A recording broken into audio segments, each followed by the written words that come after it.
ഇതുകൊണ്ട് അഭിസംബോധന ചെയ്യുന്ന പ്രഥമ വിഭാഗത്തെക്കുറിച്ചാണ് പറയുന്നത്. അവർക്ക് അവിടെ എന്തേ ഉള്ളതെന്ന്? ആടുകളുണ്ട്, മാടുകളുണ്ട്, ഒട്ടകങ്ങളുണ്ട് അല്ലേ. അപ്പോൾ അല്ലാഹു സുബ്ഹാനഹു വ തആല അതിനെക്കുറിച്ചാണ് പ്രത്യേകിച്ച് പറയുന്നത്. ഇതുകൊണ്ടാണ് അവലം യറ അന്നാ ഖലഖനാ ലഹും മിമ്മാ അമിലത് ഐദീന അൻആമൻ ഫഹും ലഹാ മാലികൂൻ. ഫഹും അതിനാൽ, ഹും അവർ, ലഹ ഈ അൻആമിനെ, മാലികൂൻ ഉടമപ്പെടുത്തുന്നവരാകുന്നു. മാലികൂൻ അല്ലാഹു സുബ്ഹാനഹു വ തആല അൻആമിനെ അവർ ഉടമപ്പെടുത്തുന്നവരാകുന്നു എന്ന് പറഞ്ഞെങ്കിൽ അത് എന്താണ്? അവർക്ക് അൻആമേ ഉണ്ടായിരുന്നുള്ളൂ അവിടെ. ചിലർക്ക് ശരിയാണ് കൃഷി ഉണ്ടായിരുന്നു, അതൊക്കെ മക്കത്തല്ല, പിന്നെയോ അവിടെ മാറി തായിഫിലുണ്ടായിരുന്നു തോട്ടങ്ങളും കാര്യങ്ങളൊക്കെ. അതേസമയം അവിടുത്തെ ഭൂരിപക്ഷ ആളുകൾക്കും ഒന്നുകിൽ ആട് അല്ലെങ്കിൽ മാട്, ഒട്ടകങ്ങൾ, ഇതൊക്കെയാണ് അവിടുത്തെ അവർക്ക് ഉടമപ്പെടുത്തിയിരുന്ന അവരുടെ സമ്പാദ്യങ്ങൾ. തയ്യിബ് അല്ലാഹു സുബ്ഹാനഹു വ തആല അതിനെക്കുറിച്ച് അവരറിയുന്നില്ലേ എന്ന് ചോദിക്കണം. അവർക്ക് അറിയാം. അള്ളാഹു ആണ് അവർക്ക് ഇതൊക്കെ പഠിച്ചു കൊടുത്തത് അവർക്ക് ഉടമപ്പെടുത്താൻ എന്നുള്ളത്. എന്നിട്ട് അവരെന്ത് ചെയ്യാണ്? അള്ളാഹിൻ്റെ കഴിവിനെ ചോദ്യം ചെയ്യാണ്. മരിച്ചവരെ ജീവിപ്പിക്കാൻ, മരിച്ചവരെ പുനഃസൃഷ്ടി നടത്താൻ, വിചാരണ നടത്താൻ അള്ളാഹ്ക്ക് കഴിയില്ല എന്നവർ ജൽപ്പിക്കുകയാണ്. അപ്പോൾ അല്ലാഹു സുബ്ഹാനഹു വ തആല ഇങ്ങനെ ചോദ്യങ്ങൾ ഉന്നയിച്ചിട്ട് അവർ ഉണർത്തണം അള്ളാഹിൻ്റെ കഴിവത്രേ എന്നുള്ളത് ഉണർത്തണം. ഇവിടെ മിമ്മ അമില തൈദീന എന്ന അള്ളാഹുവിൻ്റെ കൈകൊണ്ട് പടച്ചു, സൃഷ്ടിച്ചു, പ്രവർത്തിച്ചു എന്നാണ് പറയുന്നത്. കുറേ വിഷയങ്ങളുണ്ട്. ഒന്നിവിടെ ഇപ്പം ആദം നബി അലൈഹി സ്വലാത്തു വസ്സലാമയെ സൃഷ്ടിച്ചതിനെ കുറിച്ച് പറഞ്ഞത് ലിമ ഖലഖ്തു ബി യദയ്യ എന്നാണ്. ഖലഖ്തു ബി യദയ്യ, എൻ്റെ കൈകൊണ്ട് ഞാൻ സൃഷ്ടിച്ചത്. ഇബ്ലീസിനോട് ചോദിക്കുന്നുണ്ട് സുജൂദ് ചെയ്യാതിരുന്നത് എന്തെന്ന്. അവിടെ ബി യദയ്യ എന്ന് പറഞ്ഞാൽ എന്താ? ഖലഖ്തു ബി യദയ്യ, അള്ളാഹ് കൈകൊണ്ട് നേരിട്ടാണ് പഠിച്ചത് ആദമിനെ. അള്ളാഹു നേരിട്ടാണ് ആദമിനെ പിന്നെ മണ്ണിൽ നിന്ന് പടക്കുകയുണ്ടായത്. അള്ളാഹു അതിൻ്റെ രൂപം പഠിച്ചതിന് ശേഷം അതിലേക്ക് അള്ളാഹുവിൻ്റെ റൂഹിനെ ഊതാണ് ചെയ്ത് നേരിട്ട്. അതേസമയം ഇതൊന്നും അള്ളാഹു ആദമിനെ പഠിച്ചതുപോലെ നേരിട്ടല്ല പഠിച്ചത്, അള്ളാഹുവാണ് അതിനെ സൃഷ്ടിച്ചത്.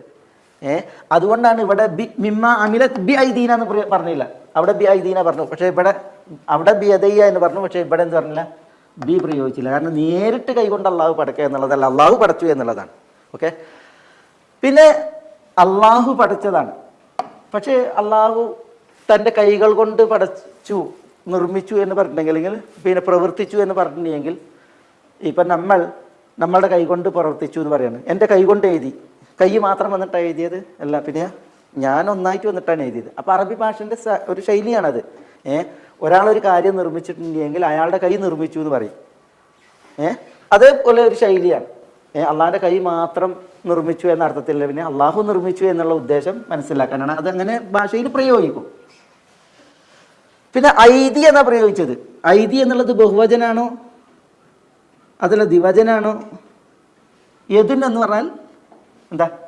ഒരു കൈ. രണ്ട് കൈ എന്നുള്ളതിന് എന്താ പറയുക? യദാനി എന്നാണ്. ഐദി എന്ന് പറഞ്ഞാൽ എന്താ? ബഹുവചനാണ്. ഇവിടെ അള്ളാഹു സുബ്ഹാനഹു വ തആല ഐദീന എന്ന് പറഞ്ഞാൽ നമ്മുടെ ഐദി, കൈകൾ. അപ്പോൾ അള്ളാഹ്ക്ക് എത്ര കൈയാ? അള്ളാഹ്ക്ക് കുറേ കൈകളുണ്ടോ? സുബ്ഹാനല്ലാഹ്. അതല്ല അള്ളാഹ്ക്ക് ഇരു കൈകൾ മാത്രമാണോ? എന്തായാലും പറയാം. ഇതൊക്കെ നമ്മൾ ചോദിക്കപ്പെടും. നമ്മളിപ്പോൾ ദഅവത്തിലേക്ക് ഇറങ്ങിയിട്ടുണ്ടെങ്കിൽ അല്ലേ, അള്ളാഹ്ക്ക് കൈകളെ നിഷേധിക്കുന്ന ആളുകളുണ്ട്. അതാണ് നമ്മുടെ നാട്ടിലൊക്കെ ഉള്ള ആളുകൾ. അവർ അള്ളാഹ്ക്ക് കൈ നിഷേധിക്കുന്നവരാണ്. അതേപോലെ തന്നെ ഇസ്ലാമിക ലോകത്ത് വലിയൊരു വിഭാഗം ആളുകൾ ഇത്തരം അള്ളാഹിൻ്റെ വിശേഷണങ്ങളിൽ ദുർവ്യാഖ്യാനത്തിൻ്റെ ആളുകളാണ്. അവർ പറഞ്ഞാൽ അള്ളാഹ്ക്ക് കൈയില്ല, അള്ളാഹ്ക്ക് മുഖമില്ല, അങ്ങനെയൊന്നും പറയാൻ പാടില്ല എന്നാണ്. പക്ഷെ അള്ളാഹു തനിക്ക് മുഖമുണ്ട് എന്ന് പറഞ്ഞിട്ടുണ്ട്, അള്ളാഹ്ക്ക് കൈയുണ്ട് എന്ന് പറഞ്ഞിട്ടുണ്ട്. അപ്പോൾ പറയുന്ന അങ്ങനെയാണെങ്കിൽ നിങ്ങളെ പഠിച്ചവൻ എത്ര കയ്യാ?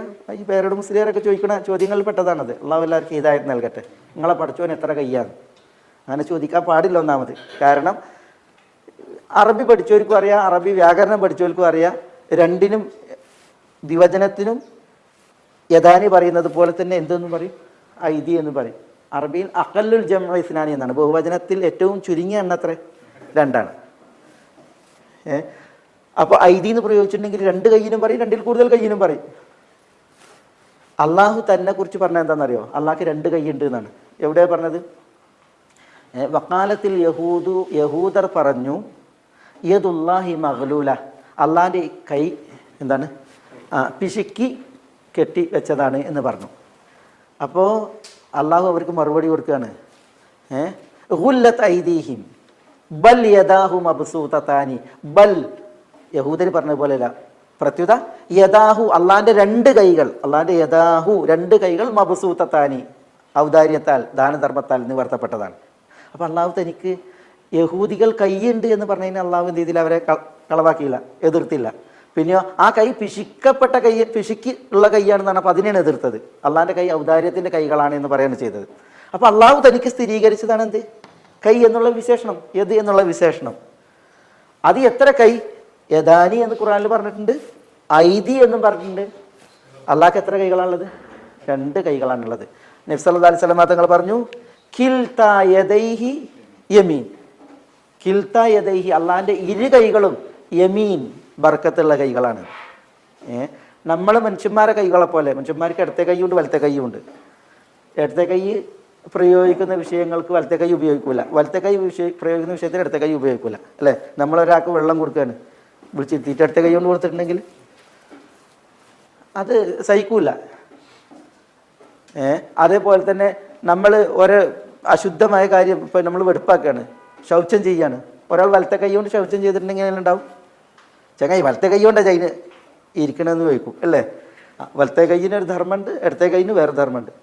അള്ളാഹിനെ സംബന്ധിച്ചിടത്തോളം അങ്ങനെ എന്തില്ല, ഒരു വിവേചനം രണ്ട് കൈകളുടെയും വിഷയമല്ല. അതുകൊണ്ടാണ് നബി സല്ലല്ലാഹു അലൈഹി വസല്ലം തങ്ങൾ പറഞ്ഞത് കിൽതാ യദൈഹി യമീൻ, അള്ളാഹിൻ്റെ ഇരു കരങ്ങളും എന്താണ്, അനുഗ്രഹീതാണ്, ബർക്കത്തുള്ളതാണ്. അപ്പോൾ അള്ളാഹ്ക്ക് എത്ര കയ്യാ? രണ്ട് കൈയാണ്. അപ്പോൾ ഇവിടെ ഐദീന എന്ന് പറഞ്ഞാൽ നമ്മളുടെ കൈകൾ എന്ന് പറഞ്ഞിട്ടുണ്ടെങ്കിൽ അവിടെ ഉദ്ദേശം എത്ര കൈയാണ്? അള്ളാഹിൻ്റെ ഇരു കൈകളാണ്, അള്ളാഹുവിൻ്റെ ഇരു കരങ്ങളാണ്.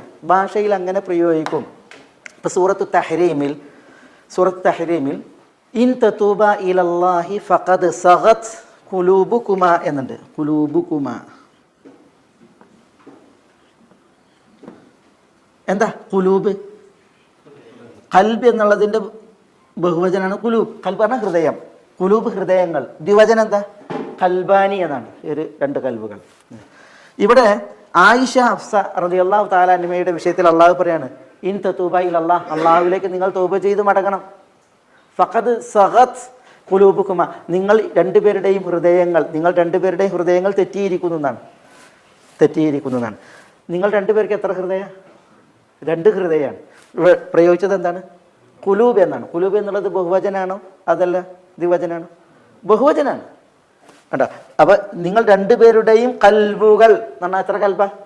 രണ്ട് കൽബ്, ബഹുവചനാണ് പ്രയോഗിച്ചത്. അതേപോലെയാണ് ഇവിടെ ഐദീന, രണ്ട് കൈകൾ എന്നുള്ളതിന് ബഹുവചനം ഇങ്ങനെ പ്രയോഗിക്കും. ഉദ്ദേശം രണ്ടാണ്. അപ്പോൾ അള്ളാഹ്ക്ക് ഇരുകരങ്ങൾ എന്നുള്ളതാണ് എന്ത് ചെയ്യണത്, ഇത് സ്ഥിരീകരിക്കണത്. ആളുകൾ ഇങ്ങനത്തെ വചനങ്ങളെ ഇത് വിശുദ്ധ ഖുർആൻ്റെ ശൈലി, അതേപോലെ തന്നെ അറബി ഭാഷയുടെ പ്രയോഗം ഇത് മനസ്സിലാക്കാതെ ഈ പരിഹാസത്തിന് വേണ്ടിയിട്ട് ഉപയോഗിക്കുന്നത് ഏറെ ഗൗരവപ്പെട്ടൊരു വിഷയമാണ്. നമ്മൾ ഈ അള്ളാഹിൻ്റെ നാമവിശേഷണങ്ങളെ പഠിക്കുന്ന വിഷയത്തിൽ നമ്മളെ നാട്ടിൽ എന്തുണ്ടായിട്ടുണ്ട്, പലർക്കും കുറേ പോരായ്മകൾ ഉണ്ടായിട്ടുണ്ട്. പോരായ്മ എന്ന് പറഞ്ഞിട്ടുണ്ടെങ്കിൽ പലപ്പോഴും നാമവിശേഷണങ്ങൾ പഠിപ്പിക്കപ്പെടുന്നില്ല, അള്ളാഹിൻ്റെ സിഫത്തുകൾ പഠിപ്പിക്കപ്പെടുന്നില്ല, ഒക്കെ വ്യാഖ്യാനിച്ചും നിഷേധിച്ചും കളിയാക്കി. അങ്ങനെയാണ് വ്യാഖ്യാനിക്കുക, നിഷേധിക്കുക, കളിയാക്കുക. ഇസ്ലാമിക ലോകത്ത് കുറേ പിഴച്ച കക്ഷികൾ കടന്നു പോയിട്ടുണ്ട്. അവർ അള്ളാഹിൻ്റെ സിഫത്തുകളെ പലതിനെയും നിഷേധിച്ചിട്ടുണ്ട്, നാമങ്ങളെ നിഷേധിച്ചിട്ടുണ്ട്, ദുർവ്യാഖ്യാനിച്ചിട്ടുണ്ട്. പക്ഷെ നമ്മുടെ നാട്ടിൽ ഈ പരിഹസിക്കലുണ്ടല്ലോ, അത് നമ്മുടെ നാട്ടിലെ ചില മുസ്ലിയാക്കന്മാർക്ക് സ്പെഷ്യലായിട്ടുള്ളൊരു ദുർഗുണമാണ്. വയബ്ഖാ വജ്ഹു റബ്ബിക്ക്, നിൻ്റെ റബ്ബിൻ്റെ വജ്ഹ് ശേഷിക്കുമെന്ന് പറഞ്ഞാൽ എന്താ ഉദ്ദേശം? നിൻ്റെ റബ്ബ് ശേഷിക്കുമെന്നാണ്. കാരണം എന്താ? ഇതേപോലെ ജുസ് ഒരു ഭാഗം പറയും, ഉദ്ദേശം എന്താണ്? കുല്ല് മുഴുവനാണ്. റബ്ബ് ശേഷിക്കുന്നുള്ളതിന് യബ്ഖാ വജ്ഹു റബ്ബിക്ക്, റബ്ബിൻ്റെ മുഖം ശേഷിക്കുന്നു പറഞ്ഞാൽ മതി. അറബിയിൽ അങ്ങനെ പറയും, ഒരു ഭാഗം പറയും, പക്ഷേ ഉദ്ദേശം എന്താണ്? മുഴുവനാണ്. ചിലരെന്ത് ചെയ്തു, ഈ യബ്ഖാ വജ്ഹു റബ്ബിക്ക് എന്നുള്ള വജ്ഹ് എന്നതിനെ അള്ളാഹിൻ്റെ തിരുമുഖം എന്നുള്ളതിന് എന്ത് ചെയ്തു, ചിലർ അതിനെ വ്യാഖ്യാനിച്ചു. പക്ഷേ നമ്മളെ നാട്ടിൽ ഉണ്ടല്ലോ, ഇതിനെ നിഷേധിക്കും ചെയ്യാണ്, എന്നിട്ട് ഇതിനെ പരിഹസിക്കും ചെയ്യാണ്. എങ്ങനെ പരിഹസിക്കണത്? ചില മുസ്ലിയാക്കന്മാർ പ്രസംഗിക്കുമ്പോൾ പറയുന്നതാണ്, വഹാബികളുടെ അള്ളാഹു പഠിച്ചവന് ഐസും കോലും പോലെയാണ്. ഐസ് തിന്നിട്ടുണ്ടെങ്കിൽ പിന്നെ എന്താ ബാക്കിയാകുക? കോലല്ല ബാക്കിയാക്കുക. അതേപോലെ ഇവരുടെ പഠിച്ചവന് വജ്ഹ് മാത്രമാണ് ബാക്കിയാകുക. ഇവർ എത്ര ഗൗരവപ്പെട്ട അപരാധം ചെയ്യണത്. ഇത് തല മുതിർന്ന മുസ്ലിയാക്കന്മാർ പറയുന്നതാണ്. അപ്പം അനുയായികളെ കുറിച്ച് പറയേണ്ട കാര്യമല്ല. അള്ളാഹു വിശുദ്ധ ഖുർആനിൽ തനിക്ക് പറഞ്ഞ സിഫത്തുകളെ, വിശേഷണങ്ങളെ അത് അള്ളാഹിൻ്റെ മുറാദ് പ്രകാരം സ്വീകരിക്കുക എന്നുള്ളതല്ലാതെ ചിലരതിനെ നിഷേധിക്കുന്നു, അതിനെ ദുർവ്യാഖ്യാനിക്കുന്നു. പക്ഷേ നമ്മുടെ നാട്ടിലേക്ക് വന്നിട്ടുണ്ടെങ്കിൽ നിഷേധവും പിന്നെ അതിനോടൊപ്പം എന്താണ്, പരിഹാസം കൂടിയാണ്. അള്ളാഹ് എല്ലാവർക്കും ഹിദായത്ത് നൽകുമാറാവട്ടെ.